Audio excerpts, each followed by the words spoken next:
les portes et fenêtres, la façon de procéder, donc on va dans l'onglet architecture, on va aller sélectionner la commande porte. Il faut commencer par préalablement télécharger les familles de portes. Donc on va aller dans télécharger, charger la famille, et il faut sélectionner la bonne famille, puisque parfois on va essayer de télécharger des items qui proviennent d'une autre famille, qui ne sont pas associés à la commande, puis Revit nous envoie un message d'erreur nous disant que c'est pas possible d'insérer l'élément souhaité, qu'on n'est pas dans la bonne famille. Donc on va aller dans porte. Vous avez différents modèles de porte.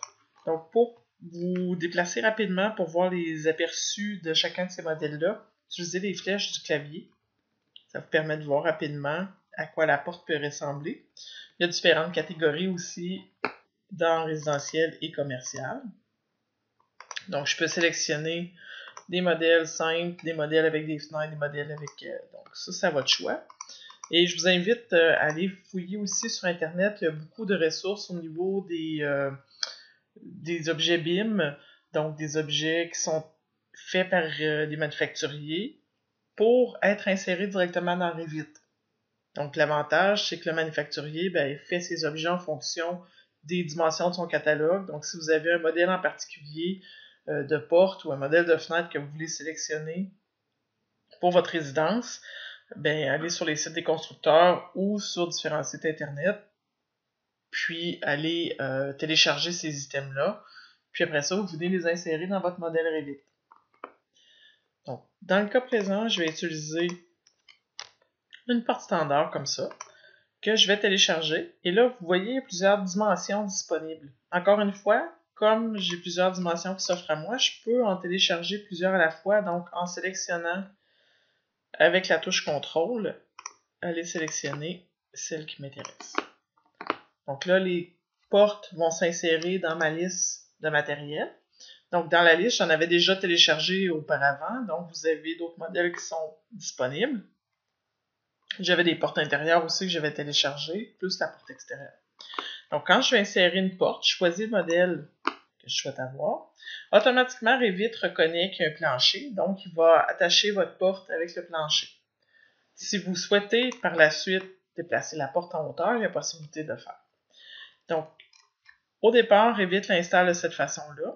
Les petites flèches ici nous permettent de changer l'orientation du battant et l'orientation de la porte intérieure vers l'extérieur.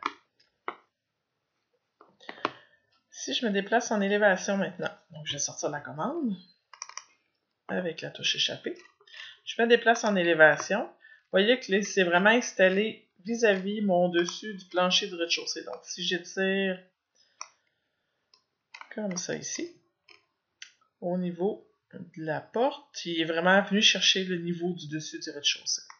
En sélectionnant ma porte, je pourrais, si je le souhaitais, la déplacer. Donc avec la commande déplacer ici, je peux venir sélectionner le coin, la déplacer, exemple, de 25 mm.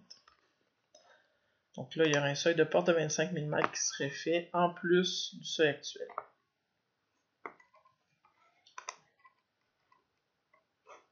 Pour les autres objets Revit, donc si je veux installer une porte intérieure, même procédure, je vais aller sélectionner porte. Je sélectionne où je vais charger la famille. Je sélectionne la porte. Je viens la positionner.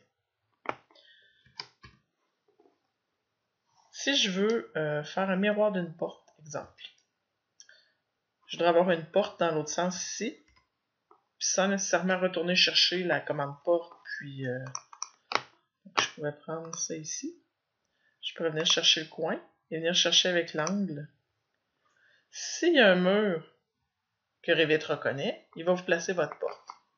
Mais par exemple, si j'essayais de faire un miroir de cette porte-là, puis que je sélectionnais comme ça ici, mon axe de réflexion comme ça, vous voyez, il me dit que c'est impossible de placer une porte puisqu'il va être en dehors des autres.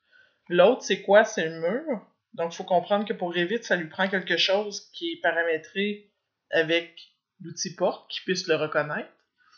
Donc, s'il n'y a pas de mur disponible, Revit dit c'est impossible que je copie cet objet-là puisque je ne viens pas m'attacher sur un mur. Fait que ça, faites-vous-en pas quand ces messages-là apparaissent, là, ça explosera pas, c'est pas grave, c'est seulement le fait que il y a quelque chose qui fonctionne pas au niveau des objets paramétriques.